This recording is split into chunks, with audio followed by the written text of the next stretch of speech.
Bismillahirrahmanirrahim. Assalamualaikum warahmatullahi wabarakatuh. Waalaikumsalam. Pendengar Radio Rasil di mana saja berada, alhamdulillah hari ini kita masih diberi kesempatan oleh Allah untuk berbagi informasi. Insya Allah topik kelanjutan terkait dengan pengasuhan berbasis hak anak, khususnya terkait dengan anak dengan perilaku sosial menyimpang. Ini sebetulnya menjadi topik yang sedang hangat hari ini bila kita merujuk pada kebijakan yang dikeluarkan oleh seorang gubernur yang ada di salah satu provinsi di Indonesia. Semoga Bapak Ibu juga mengikuti apa yang diupayakan oleh seorang gubernur sebagai kewajiban dan tanggung jawab beliau untuk memastikan anak-anak yang ada di wilayah pemerintahannya atau kekuasaannya itu benar-benar mendapatkan perhatian. Untuk itu, apa yang perlu kita sama-sama perhatikan? Sebagaimana kita ketahui, Indonesia telah meratifikasi Konvensi Hak Anak sejak tanggal 25 Agustus tahun 1990 melalui keputusan Presiden nomor 36 tahun 1990. Sebagai orang tua menjadi pendidik pertama dan utama sekaligus sebagai pengasuh terkait dengan anak dengan perilaku sosial menyimpang, ini menjadi salah satu tantangan. Dan untuk mengukur apakah ayah dan bundanya itu benar-benar telah melakukan peran-peran dia sebagai pendidik pertama dan utama, kita lihat saja. Kalau anak sangat menyenangkan hati setiap orang yang berinteraksi dengan dia, itu berarti wujud yang telah diupayakan secara positif. Bagaimana dengan anak-anak yang berperilaku sosial menyimpang? Suka membolos, suka melakukan perundungan atau bullying, memindahkan barang orang yang seharusnya bukan barang dia, atau kecanduan digital. Sekarang itu sebetulnya perilaku sosial menyimpang yang ada di sekitar kita. Dan ini yang perlu kita perhatikan. Kalau ada anak yang menunjukkan perilaku bertentangan dengan norma-norma sosial atau norma-norma yang berlaku di masyarakat, itu sebetulnya anak-anak yang perlu mendapatkan perhatian dari kita. Ini jadi tantangan buat kita. Mulai kemarin ya, di Provinsi Jawa Barat, Gubernur Deddy Mulyadi telah menerbitkan surat edaran terkait jam malam. Ini salah satu upaya untuk menjawab tantangan yang dihadapi oleh setiap orang tua yang menghasilkan anak-anak yang berperilaku sosial menyimpang. Ini perlu kita perhatikan bersama-sama karena dengan kewajiban negara melalui gubernur telah ambil bagian penting untuk memastikan pengasuhan berbasis hak anak itu perlu mendapatkan perhatian dari kita semua. Untuk itu, apa sebetulnya pengasuhan berbasis hak anak? Ini yang perlu setiap ayahanda dan bunda yang ada di rumah supaya mencatat baik-baik. Kita sebagai orang tua seharusnya memiliki kompetensi sebagai pendidik pertama dan utama. Bunda Nuning, apa ukuran seorang ayah, seorang ibu itu disebut berkompetensi atau memiliki kemampuan sebagai pengasuh? Pertama adalah memiliki pengetahuan tentang anaknya itu sendiri. Coba pertanyaannya Bunda Nuning. Siapa sesungguhnya yang tahu tentang anaknya di rumah? Ayah bunda. Ayah dan bunda. Yang sejak sebelum anak itu lahir ke dunia, mereka kan mendiskusikan, mempersiapkan nantinya anaknya ini mau jadi apa. Lalu kemudian pada saat di dalam kandungan dan pada saat detik pertama, berlanjut ke menit, berlanjut ke jam, berlanjut ke hari, hari ke minggu, minggu ke bulan, dan kemudian bulan beranjak ke tahun. Yang mau tahu itu semua terkait dengan tentang anaknya itu sebetulnya ayah dan ibu itu sendiri. Nah, untuk itu, apa yang harus diperhatikan terkait dengan pengetahuan kita tentang anak? Ya, pertama sekali terkait dengan apa yang seharusnya kita upayakan menjadi seorang ayah, menjadi seorang ibu. Itu pertama. Yang kedua, masih di pengetahuan ini, yaitu terkait dengan perkembangan anak. Bunda Nuning, sejak kapan orang tua itu perlu mengetahui perkembangan anaknya itu? Dari kapan? Jawabannya itu sejak dalam kandungan.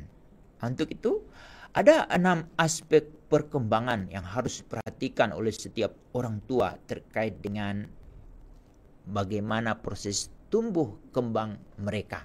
Pertama adalah, coba kita pastikan, apakah ayah dan bunda sudah memperhatikan terkait dengan perkembangan nilai-nilai agama dan moral anak kita.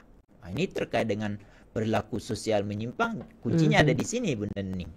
Coba kalau sejak di dalam kandungan, setiap ayah dan setiap bunda itu selalu memastikan apa saja yang dia lakukan atau mereka lakukan untuk anak mereka itu hanya karena Allah. Dan itu yang kemudian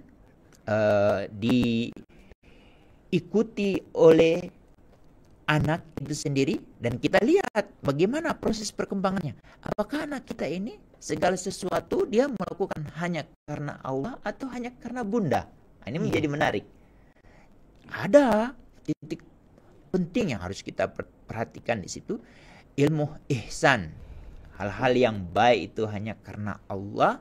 Insya Allah setiap anak kalau itu mendapatkan penekanan dari ayah ibunya, dan ayah ibunya memastikan anakku ini insya Allah apa saja yang dia lakukan hanya karena Allah, dan dia merasa diawasi oleh Allah. Ini poin penting. Yang kedua adalah terkait dengan moral. Bagaimana dengan perkembangan moral anak kita?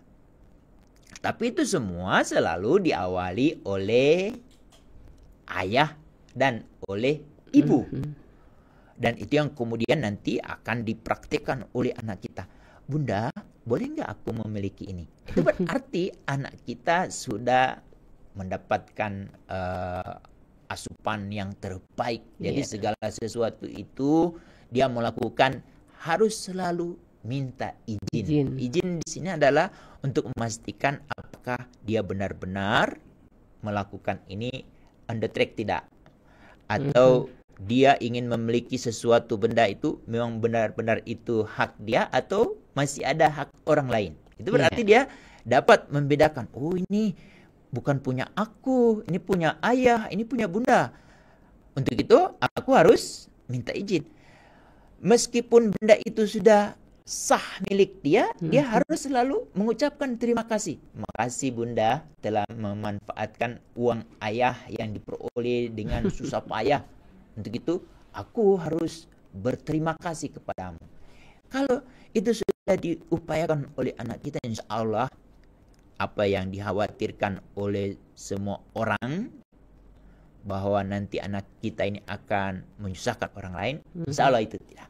Lalu yang dari 6 perkembangan yang terakhir yang ingin saya tekankan, Bunda Nuning. Apa itu? Perkembangan emosi dan sosial anak kita. Kalau sejak di dalam kandungan anak kita itu dikandung oleh bunda yang mendapatkan rasa aman, kenyamanan, ketenangan dari ayah atau dari calon ayah atau dari suami dari seorang istri ini, insya Allah anak dalam kandungan itu emosinya akan benar-benar terkontrol. Tapi sebaliknya, kalau hari ini kita lihat, oh, anak ini ya kayaknya apa yang membuat dia menjadi seperti ini? Ini juga menjadi pertanyaan menarik untuk kita coba dalami. Ini menjadi sangat penting. Dan seorang ayah dan seorang ibu itu sebetulnya sudah dapat mengikuti dalam kandungan, dan emosi itu sebetulnya dia lahir dari proses yang panjang benar ini, bukan ujuk-ujuk saat anak keluar langsung dia itu. Ini berproses. Lalu yang kedua terkait dengan sosialnya. Sosial itu kan tergantung dari siapa yang mengawalinya. Walaupun Bunda Nuning, hak sosial itu menjadi salah satu hak asasi yang diberikan oleh Allah kepada setiap manusia. Tapi itu berproses juga dari transfer apa yang dilakukan oleh orang tua, seorang ayah kepada istrinya atau kepada ibu dari anak itu. Lalu kemudian itu yang kemudian diupayakan oleh seorang ibu, bagaimana dia sangat berbaik dengan siapa saja yang ada di sekitarnya, tidak pernah menyakiti orang lain, tidak pernah melanggar aturan-aturan yang ada di masyarakat. Insya Allah kita akan menemukan anak yang lahir dari ibu yang hebat. Untuk itu kalau sebaliknya ada anak yang berperilaku sosial menyimpang, itu sebetulnya kita dapat langsung merujuk ini produk dari siapa. Ini menjadi penting ayahanda dan bunda, kita harus mengetahui terkait tentang anak kita itu sendiri. Lalu kita tahu juga bagaimana proses perkembangan.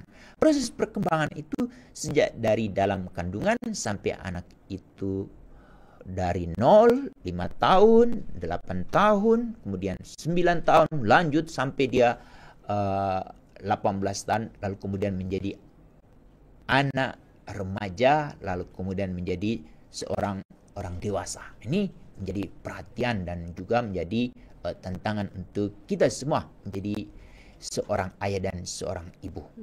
Coba Bunda Nuning, kalau kita tahu tentang anak kita yang membuat orang lain merasa terganggu, otomatis kita sebetulnya segera dapat mencegahnya. Tapi karena kita tidak pernah memperhatikan ini. Untuk itu tantangan buat setiap ayah dan setiap bunda di rumah, perkuat kompetensi kita dengan cara tadi meningkatkan pengetahuan kita tentang anak kita dan terkait dengan perkembangan mereka. Dan ini bunda tidak cukup hanya diingat. Nah, kita juga perlu catat. Kita juga perlu tanya kepada tetangga, kepada siapa nih teman-temannya yang berinteraksi dengan anak kita. Kita tanya. Ini hal ini menjadi sangat penting supaya kita lebih diperkaya lagi. Memang di rumah mungkin anak kita menjadi anak yang sangat baik berinteraksi dengan kita. Tapi pada saat dia di luar, kok berbeda ya? Ada apa nih? Ini juga menjadi hal yang menarik untuk kita ketahui secara bersama-sama. Itu yang pertama, pengetahuan. Yang kedua, keterampilan. Bunda Nuning, anak-anak yang bermasalah atau berperilaku sosial menyimpang itu sebagian besar ditemukan adalah mereka yang tidak taat. Kenapa mereka itu bisa tidak taat, Bunda Nuning? Ini ketaatan itu akan muncul bila ada komunikasi dua arah antara seorang anak dengan orang tuanya. Orang tidak taat itu kemungkinan di rumah otoriter. Udah sederhana saja. Anak ini kok kalau bicara dengan orang lain hanya dia yang merasa benar. Dia sangat egois atau dia suka menentang. Udah sederhana. Ini kita coba cek bagaimana nih keterampilan berkomunikasi seorang ayah dan seorang ibu kepada putra-putri di rumahnya. Nah, untuk itu seorang ayah dan seorang ibu sebagai pengasuh atau sebagai pendidik pertama dan utama ini harus memiliki kemampuan untuk salah satunya berkomunikasi. Nah, berkomunikasi ini syaratnya sangat sederhana sebetulnya kalau diperhatikan oleh setiap ayah dan ibu. Pertama, pertanyaannya, Bunda Nuning pernah menjadi seorang ibu kan? Ya. Tapi juga pernah jadi seorang anak kan? Yes. Itulah. Sekarang banyak orang tua kalau berbicara dengan orang tua, dengan anaknya menggunakan frekuensi orang tua. Seharusnya frekuensi anak. Nah, ini perlu dipelajari tidak Bunda Nuning? Iya. Perlu dipahami tidak? Sangat. Tapi banyak orang tua lupa bahwa mereka itu pernah jadi anak-anak. Mereka punya adik, mereka punya keponakan, mereka punya tetangga. Kan sebetulnya pada saat mereka jadi orang tua, harusnya kalau berbicara dengan anak, gunakanlah frekuensi anak. Sehingga komunikasi dua arah itu akan terselenggara dengan baik. Nah, untuk itu menjadi penting juga kalau boleh di setiap rumah ayah dan bunda atau mereka yang menjadi calon ayah dan calon ibu, kalau boleh kuatkan keterampilan ini. Keterampilan berbicara, keterampilan mendengar, keterampilan untuk memilih diksi, memilih kata-kata. Perlu nggak dipelajari itu Bunda Nuni? Iya. Jadi tidak datang begitu saja. Ini harus berproses, harus dipelajari. Apakah saat kita mengeluarkan satu kata, kemudian berkumpul menjadi satu kalimat, dapat dipahami tidak oleh anak kita? Lalu kemudian, apakah anak itu merasa muncul rasa hormat dia kepada kita atau sebaliknya? Itu juga penting Bunda Noni. Iya. Untuk itu ayahanda dan bunda berkata saja kepada anak tidak boleh, apalagi melakukan hal-hal yang intimidasi atau melakukan pemaksaan. Dan itu akan terlihat. Hasil didikan kita itu akan terlihat apakah anak kita memiliki perilaku sosial menyimpang atau tidak. Nah, kalau ini menjadi perhatian kita semua, insya Allah Gubernur Deddy Mulyadi akan terbantu. Untuk itu coba kita ambil bagian untuk memastikan kita sebagai orang tua harus memiliki keterampilan berbicara dengan anak-anak kita. Insya Allah kalau keterampilan berbicara kita itu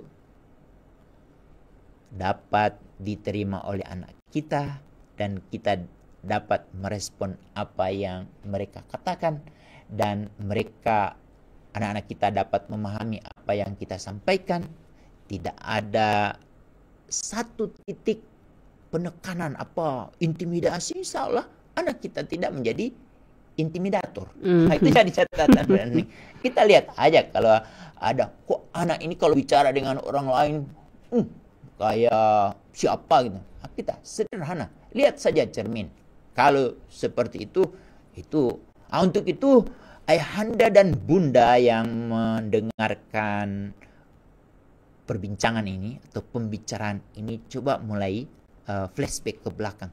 Apakah iya tuh produkku? Apakah produk yang saya dampingi sejak di dalam kandungan sampai hari ini dia menjadi seorang yang hebat, itu apakah seperti itu? Coba bunda dan ayah yang ada di rumah ini, tidak ada kata terlambat untuk menuju ke hal yang terbaik. Untuk itu Jangan sampai nanti anak kita terkesan di masyarakat, oh anak ini menyusahkan orang lain. Kalau sudah begitu, itu sebetulnya sudah dapat dibaca waktu dia masih umur 2 tahun tuh, benar Iya. nih. Sampai dia pas masuk PAUD juga udah bisa kebaca. Ini kok ada anak sangat disenangi oleh siapa saja, tapi kok ini anak ada yang tidak menyukai dia. Udah gampang saja. Ada sesuatu hal yang perlu coba cek. Itu sederhana Bunda Nuni.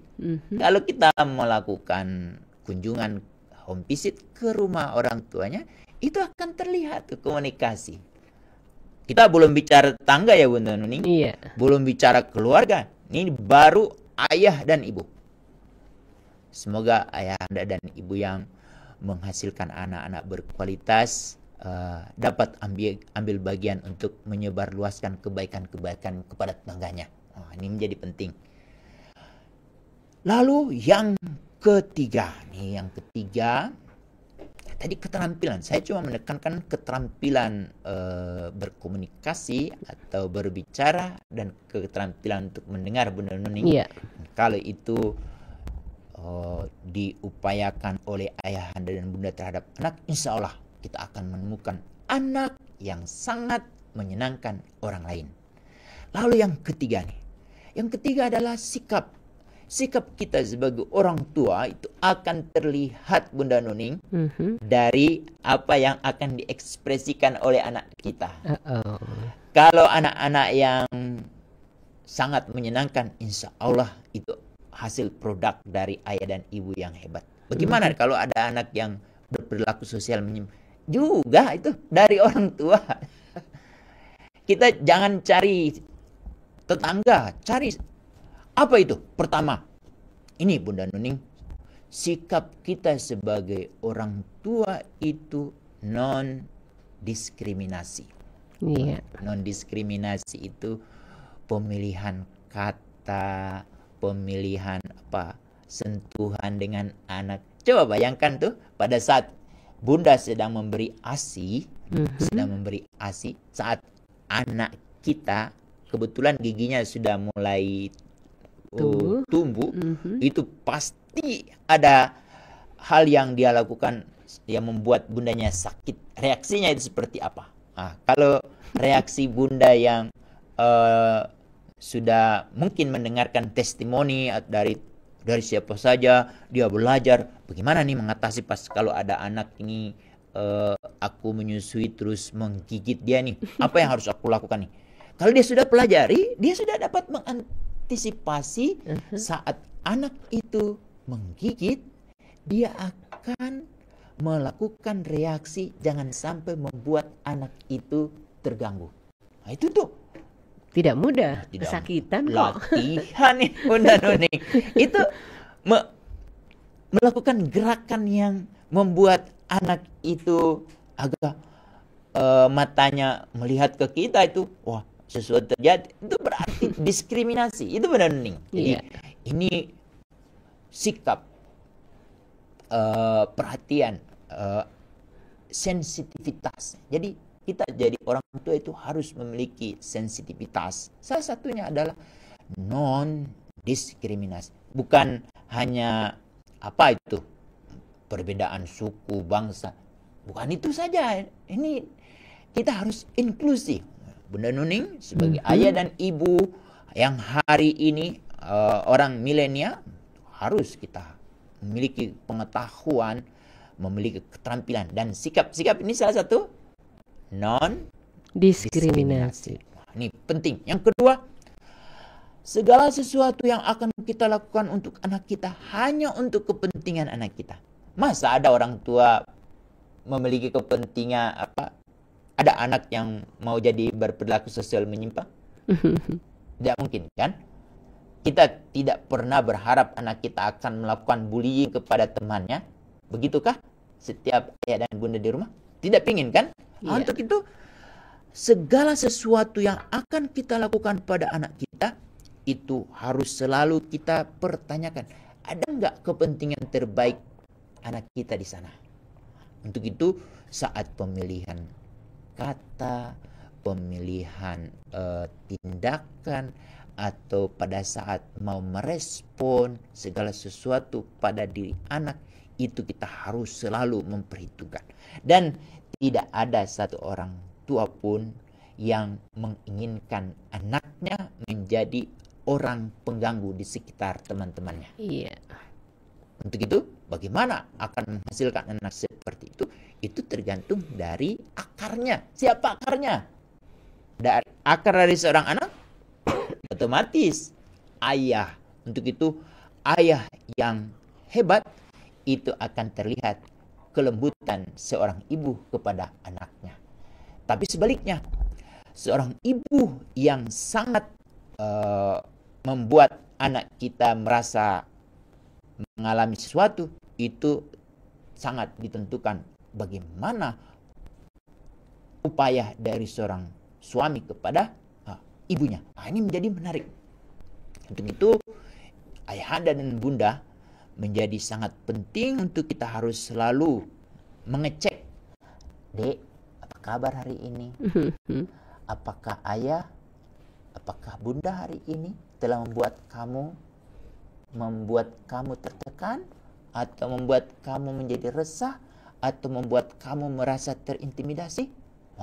Ini menjadi catatan penting. Angkat tangan yang pernah berkata itu kepada tandai kalau yang sedang nonton di YouTube, like apa?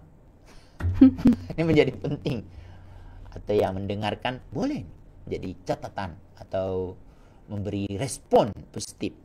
Itu kepentingan terbaik bagian. Lalu yang ketiga nih, kepentingan terbaik. Prinsip yang ketiga adalah hidup, tumbuh, dan berkembang.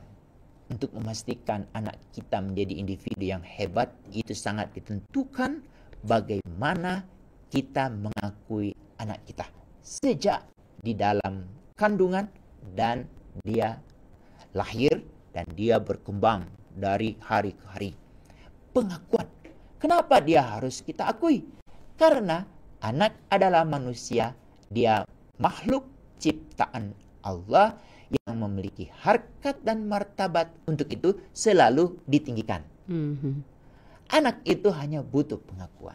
Apa saja yang dia upayakan, kita akui. Seperti dia saat mau berkata, mama, papa, itu langsung kebahagiaan itu kan muncul. Pengakuan sebetulnya kita sudah lakukan sejak awal saat bunda dinyatakan positif hamil. Itu betapa bangganya menjadi tadinya jadi calon ayah, langsung tuh dapat status. Begitu juga kakek nenek. Kita belum bicara kakek nenek. Kita masih fokus dulu kepada orang tua yang menjadi salah satu sumber menghasilkan anak-anak yang berperilaku sosial menyimpang. Ini menjadi tantangan untuk kita ke depan ya. Lalu anak itu harus tumbuh, Bunda Nuning. Sikap orang tua yang menghasilkan anak ini tergantung apa yang dia kasih melalui minum dan makanan. Insya Allah kalau bersumber dari uang yang halal dan thayyib, lalu kemudian memilih produk-produk yang halal dan thayyib, dan itu yang kemudian dimakan, diminum oleh anak kita, itu yang kemudian oleh proses melalui proses pencernaan dan kemudian berubah menjadi darah, dan darah itu kemudian mengalir ke seluruh tubuh anak, dan itu yang kemudian membentuk daging, tulang, sehingga anak kita menjadi individu yang halalan dan thayyib. Dan itu yang kemudian Bunda Nuning, bagaimana dengan anak-anak yang berperilaku sosial menyimpang? Tinggal kita identifikasi saja. Kalau itu diketahui oleh seorang bunda bahwa ayahnya mendapatkan uang itu sumbernya yang tidak jelas, sederhana, kita minta maaf kepada anak kita. Itu sebetulnya. Tapi ada nggak orang tua bertanya itu? Kenapa nih? Untuk itu flashback ke belakang ini menjadi penting untuk kita lakukan. Dan ini sebetulnya menjadi antisipasi ke depan untuk setiap siapa yang akan mengaku atau siapa yang akan bersedia menjadi seorang atau calon ayah, calon bunda ke depan untuk anak-anak mereka. Untuk itu menjadi sebuah tantangan yang perlu kita hadapi. Untuk itu kita sebagai seorang ayah dan seorang ibu itu harus coba identifikasi apa nih yang sudah diberikan kepada anak kita ini sudah benar-benar halal dan thayyib atau penuh dengan tanda tanya. Insyaallah yang mampu menjawab hanyalah ayah dan bunda yang memiliki anak yang hari ini kalau menyenangkan siapapun itu berarti sebagai ukuran.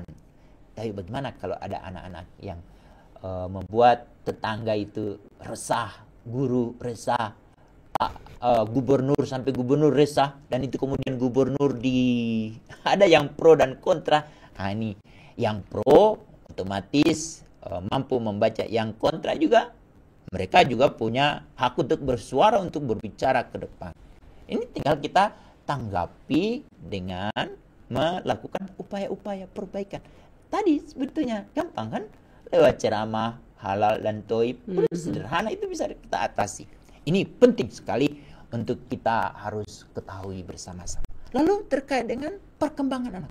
Perkembangan tadi ini menjadi pengetahuan juga bagi seorang ayah dan seorang ibu. Kita di perkembangan anak itu ada 6 aspek perkembangan, Bunda Nuning. Salah satu aspek yang diatur oleh peraturan pemerintah nomor 4 tahun 2020, Bunda Nuning. Itu ada di pasal 4 sampai hafal saya. Coba cek pasal 5 di ayat 2 itu ada 6 aspek perkembangan anak. Salah satunya aspek perkembangan itu, Bunda Nuning, dan itu menjadi sikap kita untuk memastikan anak-anak kita itu benar-benar harus berkembang, nilai-nilai Pancasila. Hari ini kita masih dalam rangka bulan lahirnya Pancasila. Tadi Presiden sudah sangat dengan tegas dan nyata dalam upacara peringatan 1 Juni hari lahir Pancasila. Beliau menghendaki itu para koruptor itu kalau boleh tidak ada. Tapi sekarang kita mau ambil nilai-nilai yang ada di Pancasila. Pertanyaan Bunda Nuning ke Bunda Nuning hari ini, saya tanya, Bunda Nuning, Pancasila di Indonesia hari ini berapa sila sesungguhnya? 4. Salah. Berapa sila, Bunda Nuning? Harusnya 5 kan? Harus 5. Nah, sekarang saya mau tanya, sila pertama itu tentang ketuhanan. Sila kedua kemanusiaan. Kalau ada anak yang diperlakukan tidak layak oleh orang tua, itu berlaku nggak sila itu? Jadi tentang itu kemanusiaan. Lalu persatuan. Keempat, musyawarah. Kelima, sosial. Keadilan sosial. Adil nggak setiap orang tua? Untuk menjadi orang tua hari ini tidak cukup tuh hafal Pancasila, tapi harus memastikan apa yang kandungan nilai-nilai. Kalau dulu waktu zaman Presiden Soeharto ya, 36 butir nilai-nilai Pancasila. Tuh harus hafal mati tuh. Dan kita harus ikut pendaftaran 4. Hari ini banyak ayah dan bunda yang menjadi orang tua mungkin tidak lagi mengenal itu.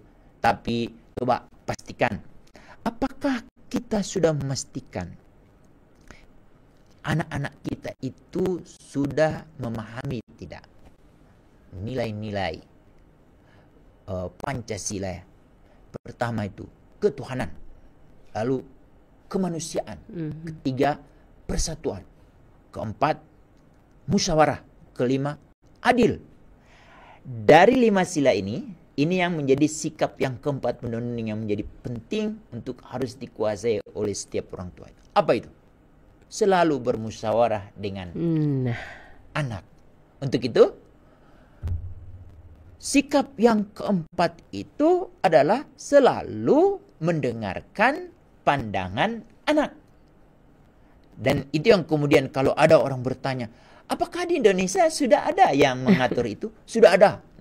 Untuk itu saya ingin tekankan ayahanda dan bunda di rumah, tolong coba ambil gadgetnya lalu ketik Undang-Undang 35 tahun 2002 tahun 2014. Coba ambil pasal 24. Nah, pasal 24 itu redaksinya Bunda Nuning. Negara, pemerintah daerah menjamin suara anak didengar sesuai dengan usia dan kecerdasan. Bagaimana anak itu mampu mengekspresikan pandangannya kalau di rumah dia tidak difasilitasi, dia tidak dijamin suaranya. Untuk itu ayahanda dan bunda pastikan kita selalu meminta anak untuk berpikir lalu kemudian berpendapat. Kalau hukum internasional ada nggak yang mengatur? Ada. Lihat, ketik lagi Konvensi Anak, ambil pasal 12. Nah, tanggal 6 insya Allah kita akan praktekkan tentang ini Bunda Nuning. Ada di surat As-Saffat ayat 102. Wahai anakku, semalam ayahanda bermimpi. Ada itu Bunda Nuning, koma, tolong pikirkan apa pendapatmu. Itu menjadi salah satu tarbiyatul yang harus kita pastikan, itu yang harus kita praktekkan, dan ini menjadi sikap seorang ayah, sikap seorang bunda untuk memastikan selalu bersikap segala sesuatu apa yang dilakukan untuk anak dia selalu meminta anaknya untuk berpikir lalu kemudian berbicara atau berpendapat. Coba bayangkan, kalau ini semua insya Allah dilakukan, masih adakah anak yang akan membolos? Masih adakah anak yang suka merundung? Masih adakah anak yang memindahkan barang orang lain yang bukan hak dia? Masih adakah anak-anak yang mengalami ketergantungan main gadget, main legend, tidur sampai malam-malam? Akhirnya kita akan menyaksikan mulai dari tanggal 1 Juni sampai 5 tahun yang akan datang, apa yang diupayakan oleh Gubernur Jawa Barat melalui jam malam. Nah, ini coba kita lihat apakah produknya ini akan berhasil atau tidak. Sangat ditentukan oleh siapa? Sangat ditentukan oleh pertama, ketua RT, kedua, ketua RW, ketiga, lurah, kades, camat, bupati, otomatis gubernur itu sudah jadi instruksi gubernur untuk memastikan apakah setiap ayah dan setiap ibu itu memperhatikan, mengawasi anaknya ada di rumah. Nah, ini. Untuk itu coba kita lihat nih pergerakan ke depan apa yang akan terjadi. Padahal kita sudah lama ini berbicara tentang ini ya Bunda Nuning. Pastikan bagaimana nih seorang ayah dan seorang ibu yang hebat harus memperhatikan. Itu menjadi penting. Untuk itu apa yang harus kita upayakan nih ke depan supaya anak kita ini menjadi individu yang sangat menyenangkan seluruh orang di dunia. Kita berharapkan selalu berdoa kepada Allah, memohon kepada Allah nama anak kita itu selalu disebut-sebut oleh penduduk dunia atau penduduk bumi dan penduduk langit. Kenapa? Kita berharap anak kita menjadi anak yang sangat menyenangkan orang lain. Untuk itu apa yang harus kita upayakan? Prinsip dasar dalam pengasuhan berbasis hak anak ini, pertama kita harus pastikan cinta tanpa syarat. Ini bukan berdasarkan ketaatan anak. Kita harus memastikan, Bunda Nuning, kapan seorang calon ayah itu mendapatkan status sebagai ayah? Ketika istrinya melahirkan kan harusnya. Harusnya kalau kita ada anak berarti kita harus berperilaku sebagai seorang ayah yang hebat. Untuk itu kehadiran seorang ayah di sekitar anak itu menjadi penting. dari data atau dari hasil temuan Gubernur Jawa Barat, itu rata-rata anak-anak yang berperilaku sosial menyimpang, sebagian besar mereka tidak lagi memiliki ayah. Pertanyaannya, pada kemana ayah-ayah dari anak-anak tersebut? Ini jadi tantangan untuk kita semua. Untuk itu, hal-hal yang seperti ini sebetulnya harusnya jadi materi di masjid-masjid untuk menceramahi bagaimana selalu menjaga marwah lembaga perkawinan. Kalau lembaga perkawinan itu menjadi tinggi marwahnya, insya Allah ikatan hubungan suami istri itu tetap langgeng, dan itu yang kemudian akan berdampak pada anak. Dan ini yang menjadi menarik. Untuk itu, siapa yang harus bertanggung jawab kalau sudah tidak ada ayahnya? Berarti kalau dia anak gadis, paman. Tinggal telusuri siapa ini yang berbangga mendapat gelar paman. Nah, para paman, para bibi, ini harus coba perhatikan. Keponakan-keponakan kita itu jangan sampai mereka meresahkan tetangga, membuat tetangga itu tidak senang, membuat guru tidak nyaman, atau semua orang dibuat resah. Ujung-ujung jadi tukang itu, Bunda. Tukang tawuran, tukang apa, ganggu orang-orang di jalan. Ini sebetulnya kita akan telusuri. Lalu kemudian siapa nih yang harus memastikan kalau orang tuanya sudah tidak ada? Bunda Nuning, tetangga. Tetangga itu berarti di bawah koordinasi RT. Pak RT, Anda kan sudah dipilih. Salah satu tugas dan tanggung jawab adalah menggantikan posisi ayah dari anak-anak yang tidak lagi memiliki ayah. Untuk itu kenapa Pak RT selalu sangat dihargai di RT-nya? Karena dia akan menjadi pengganti orang tua dari setiap anak-anak tersebut. Untuk itu pastikan ini tanggung jawab. Dan itu bukan hanya di dunia akan dimintai pertanggungjawaban, juga di akhirat. Kemudian RW. RW ini jadi pastikan, cek setiap rumah mana ini yang sudah tidak punya orang tua ini. Ini kita cek, kita pastikan mereka tetap berada di dalam hubungan yang terbaik dengan akarnya. Akarnya itu pasti paman bibi. Kemudian Pak Kepala Desa, Kepala Lurah, nih jadi tambah lagi tugasnya ya. Jadi jangan hanya mendapatkan gelar sebagai lurah atau kepala desa dan itu membanggakan semua orang. Salah satu yang harus diperankan adalah menjadi pengganti orang tua, ayah bagi anak ini. Nah, masalahnya itu semua. Rata-rata anak-anak ini ada ibunya, Bunda Nuning, tapi ibunya karena bekerja, anak ini dititipkan ke neneknya. Neneknya, kita tidak banyak dapat berharap banyak kepada kakek nenek, karena mereka adalah orang-orang yang dulunya melakukan pengabaian juga pada anak-anak mereka.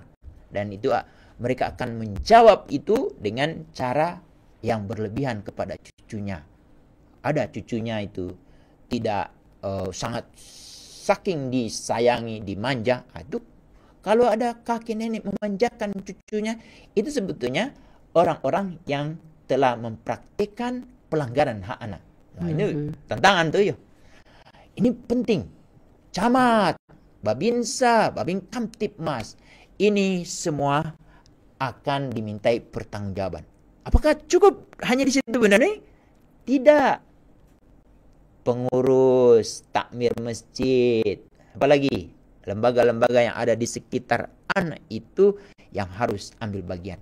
Untuk itu, kenapa hari ini negara telah menerbitkan Undang-Undang 35 tahun 2014 tentang perubahan atas Undang-Undang Nomor 23 Tahun 2002 tentang perlindungan anak di pasal 59. Salah satu yang harus kita pastikan anak-anak yang berperilaku sosial menyimpang itu dia mendapatkan perlindungan khusus. Anak-anak yang berperilaku sosial menyimpang itu sesungguhnya adalah cerminan di mana masyarakat yang ada di sekitar anak itu melakukan pengabaian. Jadi yang kena itu Bunda Nuning, apa yang sekarang sedang diupayakan di Jawa Barat oleh gubernur itu sebetulnya sedang menyelamatkan orang-orang yang hari-hari sebelum gubernur ini berkuasa itu melakukan pengabaian. Dan hari ini gubernur minta dukungan semua orang untuk ayo kita harus ambil bagian bagaimana memastikan anak-anak yang ada di sekitar kita, dan semoga contoh Jawa Barat ini akan merembet ke seluruh Indonesia dan akhirnya menjadi perhatian Indonesia. Karena pada tanggal 30 Mei 2025 Komite Hak Anak PBB itu sidang ke-99 itu mendapatkan temuan bahwa kita sudah 35 tahun telah menerima konvensi hak anak, tapi masih ada anak-anak yang mengalami pengabaian. Salah satu pengabaian itu adalah anak-anak yang hari ini mendapatkan status sebagai anak berperilaku sosial menyimpang. Untuk itu apa yang harus kita lakukan? Upaya yang harus kita lakukan kalau menghadapi anak-anak ini, kita harus membuat dia nyaman, dia merasa diterima, dan yang paling penting kita berkomunikasi dengan dia secara dua arah, empati, dan tidak menghakimi. Menarik ini ya.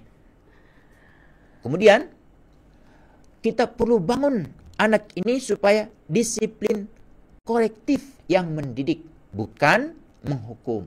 Ini kehadiran banyak orang nih kemarin-kemarin, tapi akhirnya dengan banyak tekanan atau catatan dari banyak pihak, Gubernur Jawa Barat sudah memikirkan untuk mengembangkan sekolah karakter. Ini tidak akan ditempatkan di barak-barak atau di tempat lain. Ini menjadi tantangan bagi semua orang nih. Lalu kemudian ruang aman untuk anak mengekspresikan emosi dan pendapat dia.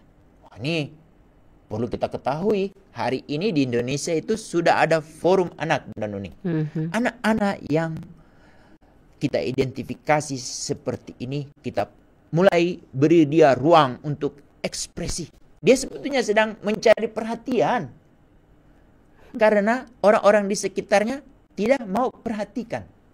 Nanti kalau sudah terjadi sesuatu, baru itu sudah mulai mencari kambing atau orang-orang yang hitam yang disalah-salahkan. Ini sekarang kalau kita sudah ketahui, untuk itu ada 3 undang-undang.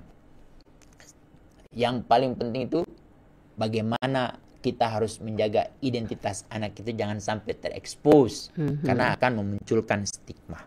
Untuk itu ayahanda dan bunda perlu kita hadir benar-benar nyata sebagai ayah dan sebagai ibu. Coba kebayang kalau setiap rumah itu hadir seorang ayah, seorang ibu yang menjadi pendidik pertama dan utama, berpengetahuan seperti yang kita jelaskan tadi, insya Allah itu akan menjadi tetangga kan? Iya. Menjadi kumpulan tetangga, jadi RT kan Bunda Nuning. Itu RT yang peduli. Insya Allah kita berdoa, berharap nanti tidak ada anak-anak yang berperilaku sosial menyimpang. Karena semua warga yang ada di sana itu memiliki orang tua yang hebat. Bagaimana kalau yang tidak hebat? Nah, itu berarti hari ini negara melalui Kementerian Pemberdayaan Perempuan mendorong setiap gubernur, bupati, wali kota untuk membentuk pusat pembelajaran keluarga.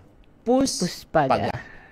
Untuk itu, setiap ayah, setiap ibu, coba kalau kita tidak memiliki kompetensi sebagai orang tua, segera datang ke Puspaga. Di Depok ada, di Bogor ada, di Bandung ada, di mana lagi? Di Jogja, di Semarang, di Banyuwangi, di Batam, di Kalimantan, itu semua sudah ada. Nah, tinggal apakah kita sudah datang atau belum? Nah, itu penting. Lalu yang kedua, kalau kita menemukan anak-anak yang berperilaku sosial menyimpang seperti ini, jangan didiamkan, segera telepon atau WA. Nomornya, kalau boleh dicatat ini, Sapa 129 08 129. Insya Allah di sana data-data ibu bapak yang melaporkan akan diproses, dan yang paling penting adalah yang melaporkan akan dijaga kerahasiaannya. Itu menjadi penting. Itu mungkin yang bisa kita sampaikan hari ini. Semoga kita berharap Allah akan memberikan cahaya yang seterang-terangnya kepada setiap ayah dan ibu, bunda, sehingga saat membimbing, mengasuh anak-anak mereka akan melahirkan anak-anak yang sangat membanggakan oleh penduduk bumi dan penduduk di langit. Demikian. Amin.